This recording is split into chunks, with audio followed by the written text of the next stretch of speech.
ওয়ালাইকুম আসসালাম। আলহামদুলিল্লাহ ভালো আছি। আসসালামু আলাইকুম। কেমন আছেন? এই তো আলহামদুলিল্লাহ। কেমন আছেন আপনারা? আলহামদুলিল্লাহ ভালো আছি। আপনারা কি জানেন 19 জুলাই ঢাকা জামায়াতে ইসলামের একটা বিশেষ আয়োজন করা হয়েছে? কই না তো, আমরা তো জানি না। কি বলেন, আপনারা জানেন না? হ্যাঁ, 19 জুলাই আমাদের জামায়াতের ইসলামের বিশেষ একটা সমাবেশ করা হয়েছে। এই সমাবেশে আমাদের বাংলাদেশের যত জামায়াত এবং যত ধরনের সংগঠন আছে সকল সংগঠনের লোকজনকে দাওয়াত দেওয়া হয়েছে।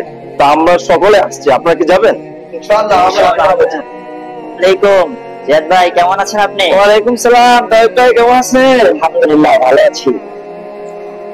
আপনি কি জানেন বাংলাদেশের জামায়াত ইসলামের পক্ষ থেকে আগামী 19 জুলাই মহাসম্মেলনের আয়োজন করা হয়েছে, এই সম্পর্কে আপনার ধারণা কি?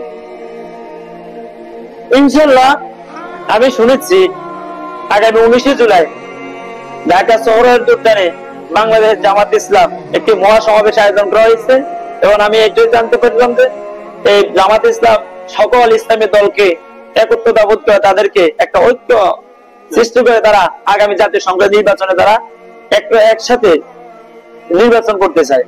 এটা আমি তাদের জন্য সাধুবাদ এবং আমিও ইনশাআল্লাহ আগামী 19 জুলাই যে সমাবেশ আছে সেখানে আপনি যাওয়ার জন্য প্রস্তুতি আছি। ইনশাআল্লাহ আগামীকাল শুক্রবার এশার নামাজের পরে লালমোহন যোগে ঢাকার উদ্দেশ্যে রওনা দেবে। আমিও সেখানে কি থাকবো, ইনশাআল্লাহ আমিও থাকবো।